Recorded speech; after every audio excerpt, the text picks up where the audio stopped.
So good afternoon, everyone. Our topic for today is the respiratory system, followed by the gastrointestinal tract. No, please bear with me kasi dalawang topic tayo ngayon. So, uh, of course, your respiratory system is the system responsible for, well, the main goal is for gas exchange. No, so your respiratory system will take up the oxygen, uh, into the lungs and then exchange it in the alveoli uh, for carbon dioxide. The carbon dioxide taken up from deoxygenated blood in the alveolar capillaries will be exhaled, no, into and then excreted for excretion siya. Kasi your carbon dioxide is a product of your biochemical processes, no? So, it's a waste product. Yung oxygen naman, kailangan natin siya in order to produce energy. So, uh, in order so your respiratory system is a very vital uh, system kasi all of your energy kasi your energy comes from the electron transfer chain. When you go into biochemistry, you will understand how energy is produced and you will understand why oxygen is needed for energy production. So to get that oxygen, you need this respiratory system. No, so your respiratory system is functionally divided into three parts. You have your ventilating portion, your conducting portion, and your respiratory portion. No, so your the first part, your ventilating portion, uh, is the portion that creates a pressure difference that moves air in and out of the lungs. So, ano yung ibig sabihin nito? Yung katawan natin can create a pressure difference, di ba? Kasi you're, when you inhale, what your body does is it lowers the pressure in your chest, no? So, pag nilower mo yung intrathoracic pressure, what is the tendency of air outside? The tendency of air outside is to rush in para mag-equalize yung pressure, no? So, when you inhale, there is lower pressure inside, so the air will rush in. When you exhale, what happens? Your diaphragm goes up, your chest wall collapses. So, ano nangyayari? Tumataas yung pressure dito. Okay, when you exhale, the pressure goes up in your chest. So, pag mataas naman yung pressure dito, when the pressure here is higher than the outside, the tendency, of course, is to push the air out. So, ganoon naman kapag nag-exhale tayo.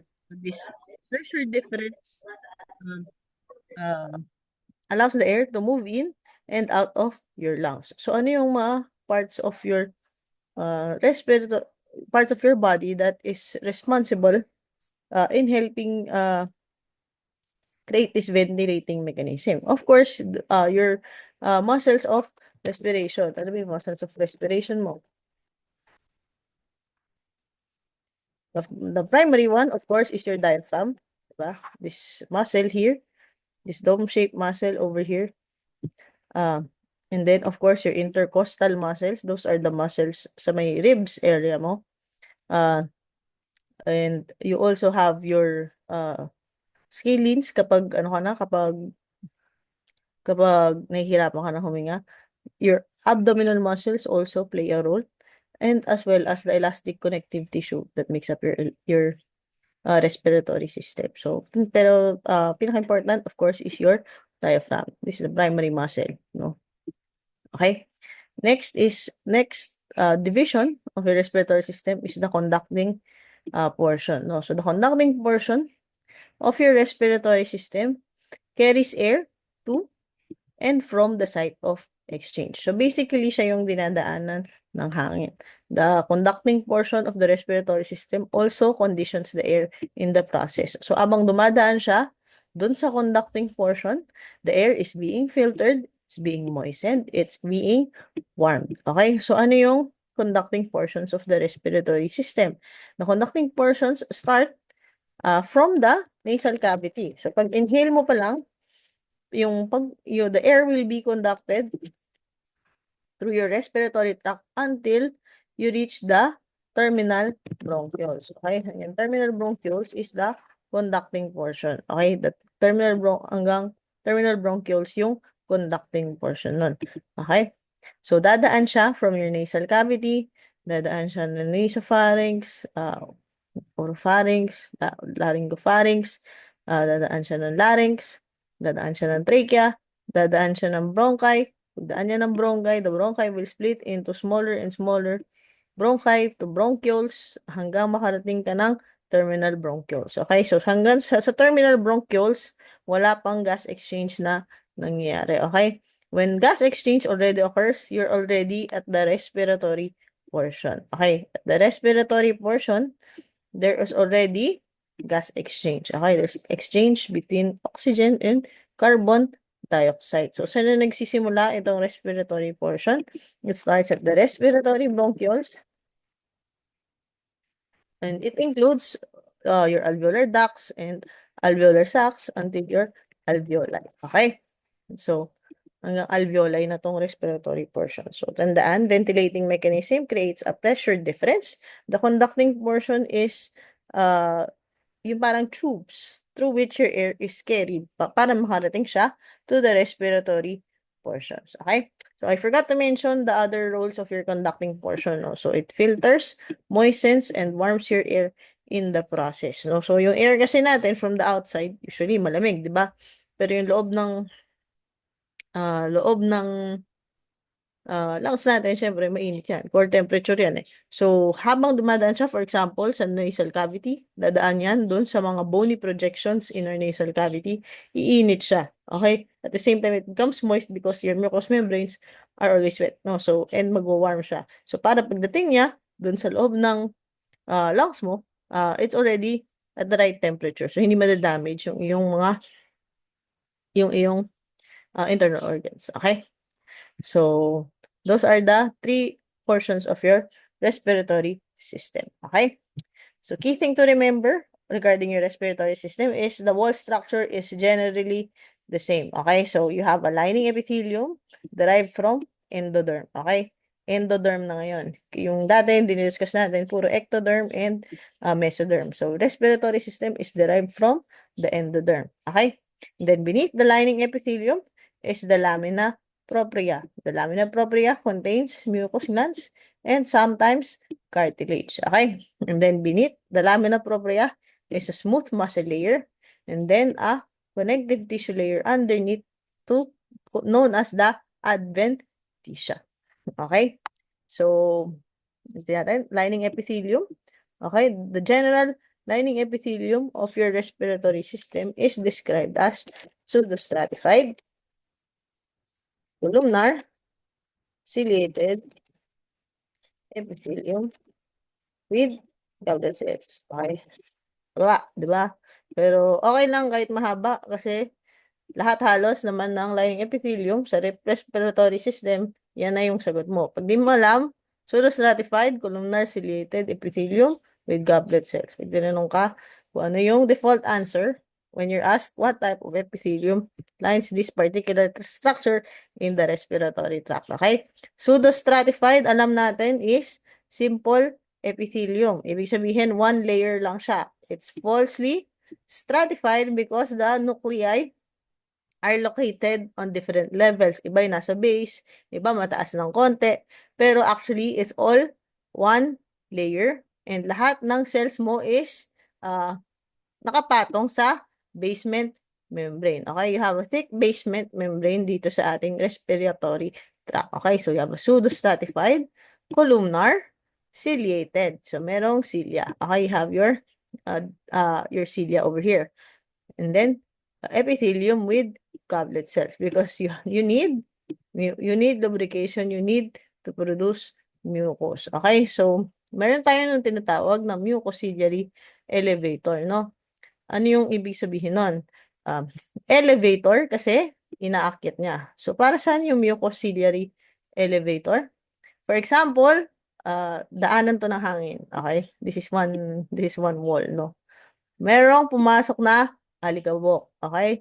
May alikabok na nakapasok, dumikit sa wall. So, what will the cilia do? It will try to eliminate that foreign object, no? Ipapaspas niya yung silya niya, pagpapasapasahan niya yung debris na yun, pakyat ng pakyat until such time na pwede na siyang i-sneeze, pwede na siyang i-cough out, pwede na siyang i-eliminate. Yun yung tinatawag na mucociliary.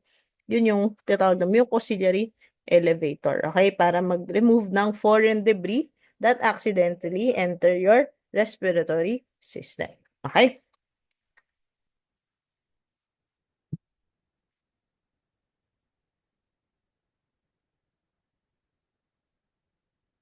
Next. So what cells can be found in the respiratory epithelium? Yung epithelium has 5 major cell types. You have the pseudostratified ciliated columnar cells, which are the predominant cell types found in respiratory epithelium. You have your mucus-secreting goblet cells, as we mentioned. And then you also have what we call brushed cells and basal cells, as well as your small granular cells. Okay? So itong brushed cells has free nerve endings to serve as chemosensory receptors.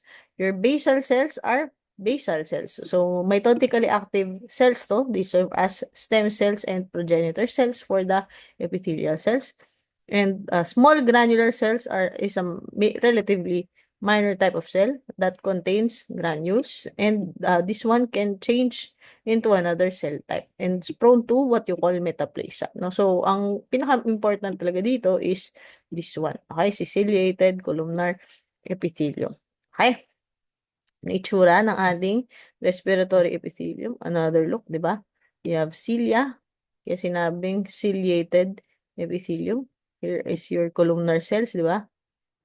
Columnar cells. So, mahaba. They are taller than they are wide. Sa columnar cells, may mga basal cells, may mga cells na nasa gitna yung nuclei niya, pero they're all lying on a thick basement membrane. Okay, kaya siya pseudo-stratified. Okay, you also sometimes have goblet cells in between these cells. No? So, ito yung itsura ng ating respiratory epithelium. And then, beneath that is your lamina propria. Okay, and in the lamina propria, sometimes you see cartilage. And then, beneath is your smooth muscle. And then, the outermost is the adventitia. Okay? So, let's go through the parts of your respiratory tract. Of course, starting with your nasal cavity. So, syempre, daanan natin kung ano yung dinadaanan ng hangin. Okay? So, when you inhale, of course, papasok siya sa ating nares, yung ilong natin, no? Yung opening is referred to as the nasal vestibule. Okay? So, the opening is the nasal vestibule. So, the vestibule also contains your nares or your nostrils, no? So, what happens in the vestibule? There's preliminary filtration of inspired air. Di ba may nasal hairs tayo dyan sa opening ng nose natin. So, it serves as a preliminary filter. Okay? And then, the air will enter your nasal cavity. You have two nasal cavities. You have one on the left and one on the right. It is separated in the middle by the nasal septum. So, for example, you have ayan yung mukha mo, di ba? You have a nose. Sa nose mo, merong nasal septum yan sa gitna. Okay? The nasal septum is like that. Okay?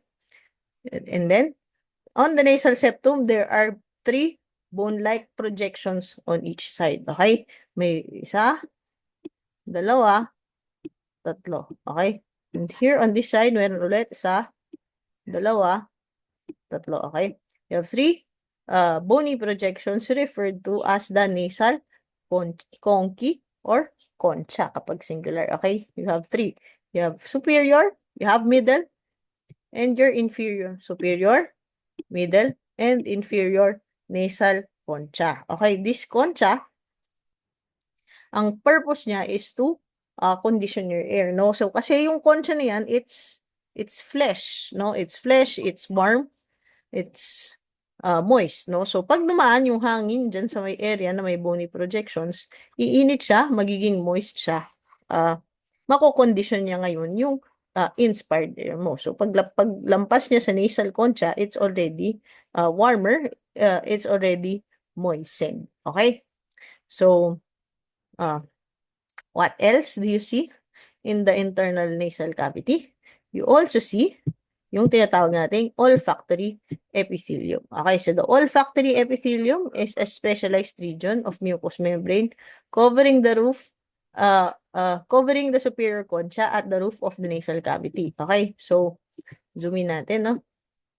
Here is your olfactory, here is your nasal cavity. Okay, for example, you're in a coffee shop, tapos bumili ka ng kape, amoy mo ngayon, you smell, yung chemoreceptors, yung smell, yung coffee mo ngayon, maamoy yung chemicals from there, nung tinatawag nating olfactory epithelium. Okay?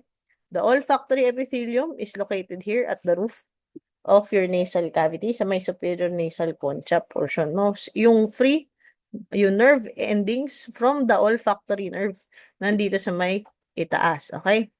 So, saan ang gagaling tong olfactory nerves na to? Galing siya sa olfactory bulb on the other side of the ethmoid bone, no? So, ito kasing olfactory bulb na to, nasa loob siya nung skull natin, no?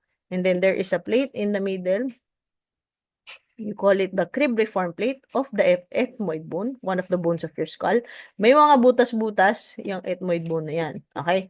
Diyan sa ethmoid bone na yan, doon sa mga butas sa ethmoid bone, doon lumulusot yung olfactory nerves. Okay? So these olfactory nerves are then here sa may loob ng nasal cavity. Okay? And when it detects the stimuli, dito siya, madedetect sa may roof of the nasal cavity.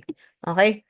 And then, it will be passed to the olfactory bulb and then towards the rest of the olfactory tract. No? So, olfactory nerve is your cranial nerve number 1. Okay? So, ganun yung nangyayari. Okay? So, the olfactory epithelium serves nerve impulses that pass through the cribriform plate of the ethmoid bone towards the olfactory bulb and to the rest of the olfactory tract. Okay, so anong itsura nitong olfactory epithelium na to? Here's a closer look. Okay? So, ito yung olfactory bulb natin. Ito yung cribriform plate of the ethmoid bone. So, ito yung demarcation between the nasal cavity and the skull. So, dito, ito yung ibaba ng nasal cavity. Okay? There's a mucous layer covering your olfactory epithelium before you reach your bipolar neurons. Okay? Your bipolar neurons or your olfactory neurons are supported by supporting cells. Okay? These supporting cells, itong kulay orange, itong mga orange na yan, are columnar with narrow bases and have broad cylindrical apexes. Okay, so ang purpose nito, of course, is to maintain the microenvironment conducive for olfactory function. Okay, and then beneath the layer of supporting cells and the cell bodies of your bipolar olfactory neurons is your lamina propria. Okay, sa ilalim nun is your lamina propria. Okay, and then yung lamina propria is the one that is resting on top of the cribriform plate. Okay? So, what else do you see in the olfactory epithelium? Itong mga kulay pink. These pink ones are your stem cells or your basal cells. Okay? These ones are the ones that are used to replace olfactory neurons every 2 to 3 months. Okay? So, every 2 to 3 months, the olfactory neurons, itong mga bipolar na to, is replaced by stem cells or your basal cells. Okay? What else do you see? You also see in the lamina propria level, your olfactory glands of Bowman. Okay, so these are the ones that produce the mucous layer here dito sa sa pinakababang portion ng ating olfactory epithelium. Okay, this one produces a constant flow of fluid and allows access of new odoriferous substances. Okay, so in itsura niya here histologically, when you look at it, dito naman tayo sa ibaba. Okay, pag ganyan. Okay. Baligtad to. So, here's the cilia. Here are your supporting cells. Okay. You also see here, beneath the supporting cells, you have your lamina propria. No? So, ilalim ng supporting cells mo, you have the lamina propria, where you also find the ducts of your Bowman's glands. Okay? Okay? And then sometimes you also see the axons of your uh of your olfactory neurons. Okay? So after the olfactory, dumaan sa olfactory epithelium, dadaan yung air mo through the rest of the nasal cavity, no? Once it passes through the nasal cavity, you will now reach the next part. The next part is your pharynx, okay? The conducting portion, called the pharynx, is divided into three parts. You have your nasopharynx, your oropharynx, and laryngopharynx, okay? So, yung pharynx na to, basically, is just there to conduct the air, no? So, it contains your respiratory epithelium then. So, ang lining, of course, is still pseudostratified, columnar, ciliated epithelium with goblet cells. Okay, so ganun pa rin, no? So, divided into three parts. Nasopharynx is the one associated with nasal cavity. Oropharynx, as the name implies, is the one associated with your oral cavity. Laryngopharynx is the one associated with your larynx, no? So, ganun din. Okay? So, and a key thing to remember, at the nasopharynx level, your pharynx is connected to the middle ear. Okay? The connection to the middle ear is called the eustachian tube. Okay? So, yung mga bata, di ba? If you, napapansin nyo, pag sila ay inubo, nagkaroon ng ubot sipon, minsan, after a few days or a week, magkakasasabihin nila, sumasakit na yung tenga nila. Ano nangyari? Yung sipon, umakyat sa may eustachian tube, napasok sa middle ear. Okay? Kaya nagkakaroon sila ng tinatawag nating otitis media or middle ear infection dahil dun sa sipon na umakyat dun sa eustachian tube. Kasi nga, may connection yung pharynx mo with your middle ear.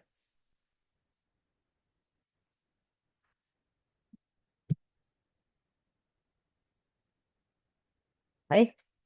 Next. So,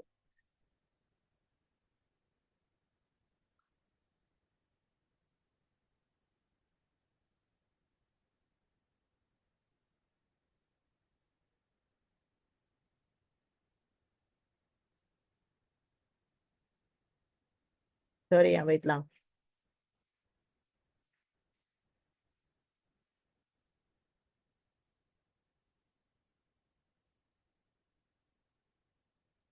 Okay, so next part is your larynx. Your larynx is also known as your voice box. Okay, key thing to remember regarding your larynx is it's made up of cartilage. Two types. You have hyaline, you also have elastic. Okay, and your larynx, how does it produce sound? Well, well, by the vibration of certain portions, no? And your vestibular folds, your false vocal cords, and your vocal folds or your true vocal cords. Okay? So yung vestibular yun yung false, okay? Yung vocal folds, sila yung true. Okay? So so pagpasok ng hangin mo mula sa taas, galing tayo ng pharynx, di ba? Papasok siya dito sa vestibule of the larynx. Okay? So, vestibule is the space above here. And then, you have folds. Meron sa taas, meron sa baba. Dalawa. Yung dalawa sa taas are your vestibular folds kasi katabi ng vestibule. And then, beneath that, yung folds ng ay yung vocal folds. So, ito yung true vocal cords. No, this one is the one mainly responsible for phonation or sound production. No, and it's associated with your vocalis muscle that is used to change the pitch and the sound of the voice. Okay, and then underneath that is the infraglottic space. Okay, so surrounding your larynx, of course, meron tayong different cartilages. Meron tayong thyroid cartilage, you have your cricoid cartilage. So, puro sila hyaline except for this one. The one above is your epiglottis. Okay, epiglottis is made of elastic cartilage. Okay, so ano itsura ng larynx natin when you look at it under the microscope? Okay, so under the microscope, this is what it looks like. This is the laryngeal vestibule. Okay, these are your vestibular folds. These are your vocal folds or vocal cords. Okay, so, and then underneath is the infraglottic space associated with your vestibular your vocal folds is your vocalis muscle. Okay, so ganun yung itsura nun. Ingay ng kapitbahay. Sorry. So, next, an important thing to remember regarding your larynx, important portion is your epiglottis. Okay, so your epiglottis. So your epiglottis is a flattened cartilaginous structure projecting from the upper rim of the larynx. So what is the function of this epiglottis? It's to prevent swallowed food from entering the air passageways. Okay, so mainly made up of elastic cartilage siya. Pag tinignan mo siya underneath the microscope. Okay, so ano yung so when you look at it, using a laryngoscope, ito yung epiglottis, makikita mo siyang ganyan. Tapos, ang ginagawa kapag tinutubuhan yung tao, when they're critically ill at kailangan mo i-protect yung airway nila, hinahawi yung epiglottis na yan para sure na kapag pinasok mo yung tubo, walang harang na epiglottis. Okay? Tapos, dun mo ipapasok yung tubo para diretso yung pasok ng hangin through the larynx, no? So, what does the epiglottis do? It prevents swallowed food from your swallowed food from entering your larynx or voice box. Para kasi yung pagkain mo, ayaw mong mapunta siya sa airways kasi hindi ka makakahinga pag natakpan yan. Okay, so ayan panoorin nyo. What happens when you swallow? When you swallow,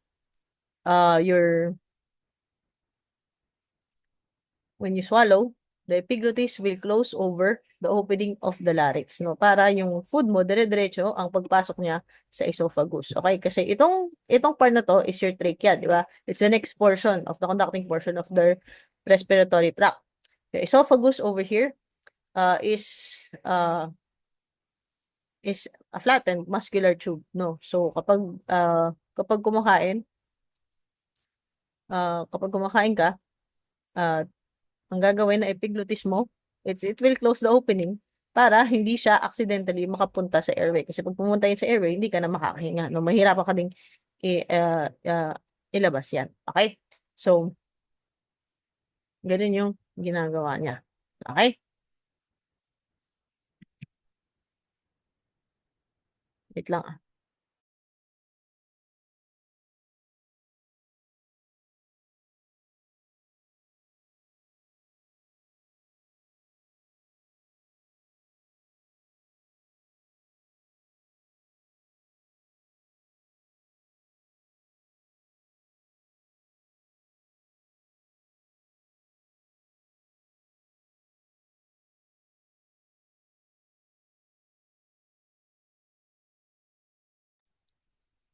Okay? So, after your larynx, di ba? Ito na yung larynx mo. You have your trachea. Okay? So, your trachea is the next portion, the next conducting portion of your respiratory tract, no? Your trachea is located in front of the esophagus. Okay? So, your trachea is lined by typical respiratory mucosa. So, dapat memorize yun na by now. Pseudostratified columnar ciliated epithelium with goblet cells. Okay? It contains numerous seromucous glands, of course, kasi gusto natin moist, warm yung ating air, no? And it also serves as lubrication para hindi siya hindi na kaka-abrasions yung airways natin, no? Your trachea is supported by C-shaped rings made up of hyaline cartilage. Okay, C-shaped rings made up of hyaline cartilage. Meron siyang cartilage dito sa harapan. Okay, sa harap lang siya may cartilage. Dun sa likod, walang cartilage. Okay? Sa likod, walang cartilage. Ang nasa likod niya is your esophagus. Okay? Bakit walang cartilage sa likod? Para pag may dumaan na pagkain sa esophagus mo, yung esophagus mo, pwede siyang mag-budge in over here. Parang pwedeng, kung malaki man yung dadaan na food, pwede siyang i-accommodate. Okay? Pag nakadaan na siya, babalik na siya doon sa dati niyang shape. No? So, what else do you see in the trachea? You see the trachealis muscle. Okay? Trachealis muscle over here. So, the trachealis muscle is the one that relaxes and contracts during swallowing and coughing, respectively. Okay? So, that's smooth muscle. Okay? So, ano itsura ng trachea natin? Of course, respiratory epithelium. You have your lamina propria. Sa lamina propria, may mga glands tayo. And then, beneath the lamina propria rather, is your perichondrium, yung connective tissue covering ng ating cartilage. And then, underneath is your hyaline cartilage. Okay, hyaline cartilage. Okay, so itsura ng trachea underneath the microscope. Diba? You have a C-shaped ring of hyaline cartilage. Sa likod is trachealis muscle. Sa likod pa nun, kung hindi tinanggal dito, is your esophagus. Okay? So, pag zoom in mo, kumuha ka ng portion nito. Anong itsura niya? Yung respiratory epithelium, of course, sa may lumen. So, this is the respiratory epithelium, pseudostratified columnar ciliated epithelium with goblet cells. You have your lamina propria, submucosa, and then underneath that is your perichondrium, yung connective tissue covering ng ating hyaline cartilage. And then hyaline cartilage, doon sa C-shaped rings. And then the outermost portion made up of connective tissue is your adventitia. Okay? So, pagkatapos mo ngayon, pumasok ng air, galing nasal cavity, pharynx, larynx, trachea, what happens? Pagdating ng trachea, the trachea will, the airways will split into two. You will now have your left and your right primary bronchi. Okay? This primary bronchi will then split further to produce your secondary bronchi. The secondary bronchi split further to produce your tertiary and to end your smaller bronchi. No? So, the branches of your bronchial tree are lined by respiratory epithelium. So, memorize mo na dapat siya by now. Pseudostratified columnar ciliated with goblet cells. Okay? So, the branches of the bronchial tree have bands of smooth muscle as well as hyaline cartilage. Okay? So, hanggang bronchi yon. When the branches become 1 millimeter or less, you now call them bronchioles. Okay? So kasi nagbabranch out siya paliit ng paliit until you reach the alveolar level. No? So kapag 1 millimeter or less na lang siya, you will now call it bronchioles. Okay? And the lining is now simple columnar or cuboidal ciliated cells. Okay? So pagdating dito sa bronchioles, hindi na siya nagbabago na siya. From columnar, it's starting to become more cuboidal until you reach the terminal bronchioles wherein you have simple cuboidal epithelium na lang. Okay, simple cuboidal epithelium. So, pag tinanong ka kung anong lining epithelium dito ka na hindi sasagot ng pseudostratified something. Dito, simple cuboidal epithelium na. Okay? So, ano yung itsura underneath the microscope ng ating bronchial tree? Sa bronchi natin, respiratory epithelium pa din. Tandaan, pseudostratified columnar ciliated with goblet cells. You have lamina propria, you have perichondrium, and then your cartilage. Okay? So, ganun yung itsura ng bronchi natin. There is still hyaline cartilage. You see glands in the lamina propria, and you also see smooth muscle. Okay? So, ganito rin itsura. Your epithelium, sa lamina propria, you have smooth muscles and glands, and then you also see cartilage underneath. So, completos ricados pag nasa bronchus level ka pa lang. Okay? Pag ikaw naman nakarating na sa bronchioles, okay? Bronchioles, not yet the terminal portion. Pag bronchioles, still respiratory epithelium, pero wala nang hyaline cartilage, wala nang seromucous glands. No? Underneath the epithelium, you simply see smooth muscle. So, ganito yung itsura niya. Okay? You have your respiratory epithelium, and then you see smooth muscle dito, sa ilalim ng respiratory epithelium. Pero wala nang glands, wala nang hyaline cartilage. Okay? Kapag yung epithelium mo, hindi na respiratory epithelium, but rather becomes non-ciliated, low columnar or cuboidal na, consisting mostly of special cells called Clara cells, you now consider yourself to be at the terminal bronchioles level. Okay, so flatten na siya, tapos wala na siyang cell surface projection, still with surrounding smooth muscle. Okay, so ayan, nasa terminal bronchioles ka na. Okay, yes, so the cells here are mostly Clara cells. Okay, so what are your Clara cells? Your Clara cells are cuboidal cells responsible for secretion of surfactant lipoproteins and mucins. So it produces mucus. It's also responsible for meron siyang immune function for detoxification of inhaled compounds, drugs such as drugs, carcinogens, and environmental toxins, as well as secretion of antimicrobial peptides and cytokines for local immune defense. No? So ito, cuboidal cells, also known as club cells or Clara cells. So puro C. Okay?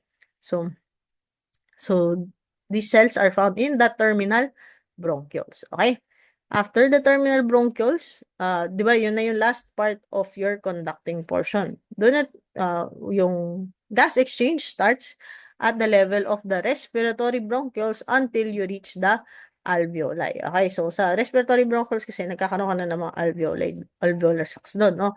So from the respiratory bronchioles until you reach the alveoli level, you can now start your gas exchange now. So your alveoli are small sacs that open into a bronchiole, an alveolar duct, an atrium, or an alveolar sac. So they're small sacs. Mukha silang grapes, no? They're separated by thin walls of interalveolar septum specialized for gas exchange. So we exchange your carbon dioxide for oxygen. Okay? And your alveoli has continuous capillaries to form your blood-air barrier. Okay? So, ano yung itsura nitong ating alveoli? When you zoom in here, okay, you have what you call the respiratory membrane or the blood-air barrier. What is your respiratory membrane or blood-air barrier made up of?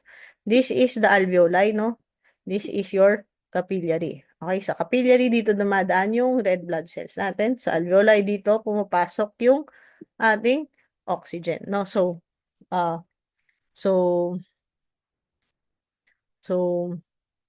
your alveoli is lined by simple squamous epithelium. Your alveoli is lined by simple squamous epithelium. Okay? Simple squamous epithelium. Okay?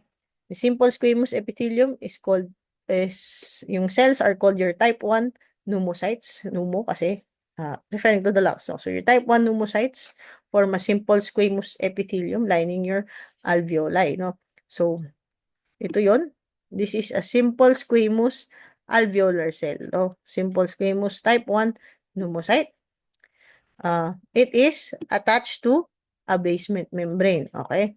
On that same basement membrane, meron ding naka-attach na isa pang squamous epithelium or squamous cell. And that is the capillary endothelium na smooth na continuous type of capillary, di ba?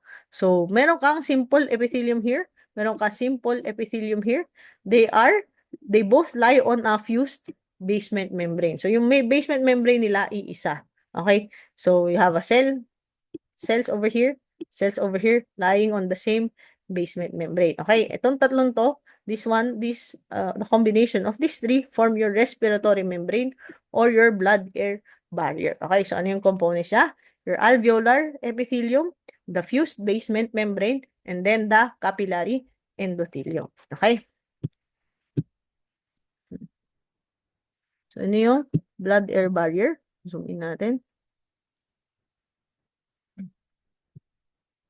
Okay, so the blood-air barrier is a barrier formed by thin cells lining the alveoli. Okay, so kung ito yung air mo, okay, sa alveoli, you have your alveolar epithelium made up mostly of type 1 and type 2 pneumocytes. Okay, so type 1 pneumocytes, sila yung squamous talaga. Okay, pero minsan may malalaking cells dyan, the type 2 pneumocytes that have a different function, which is to produce surfactant. Okay, so what happens?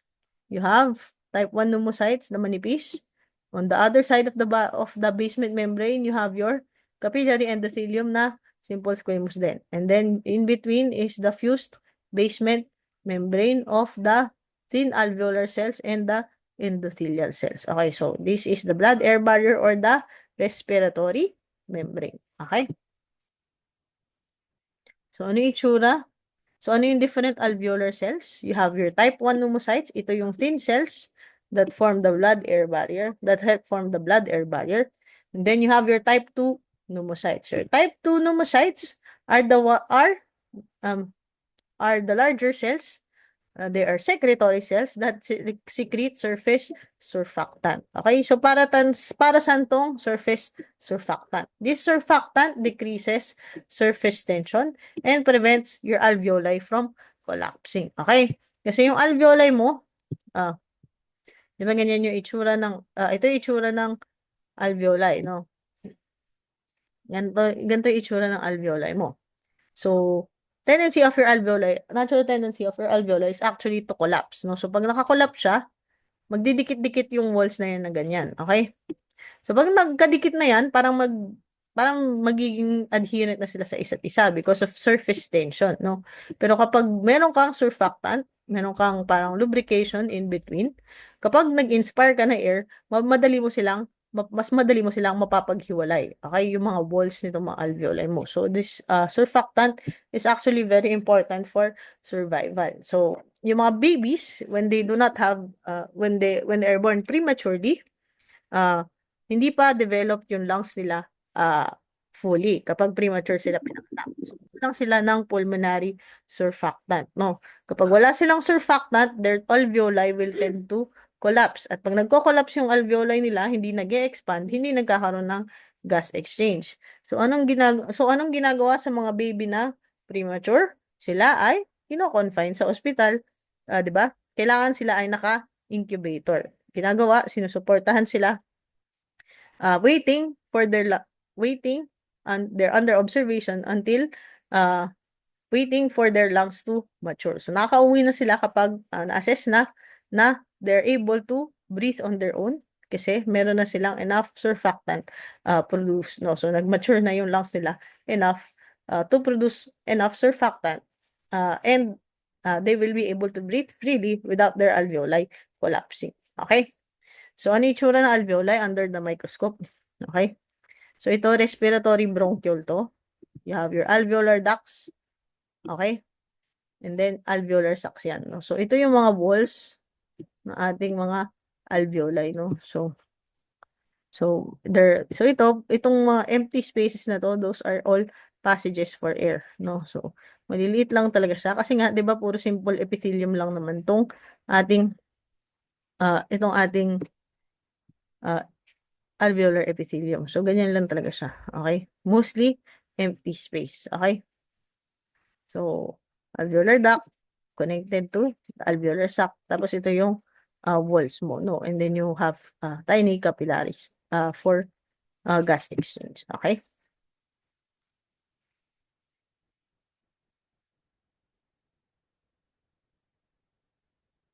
Okay? So, okay, ito showing lang picture of your type 2 pneumocyte, 'di ba? Type 1 cells are thin and squamous. Type 2 pneumocytes are much larger because they are there to produce lung surfactant, okay? And then they're both lying on the fused basement membrane that is the same basement membrane upon which your capillary endothelium lies upon. Okay, so that's the end of the lecture for respiratory system. Okay, so let's have a 10-minute break bago tayo pumunta dun sa next lecture which is on the gastrointestinal tract. Okay?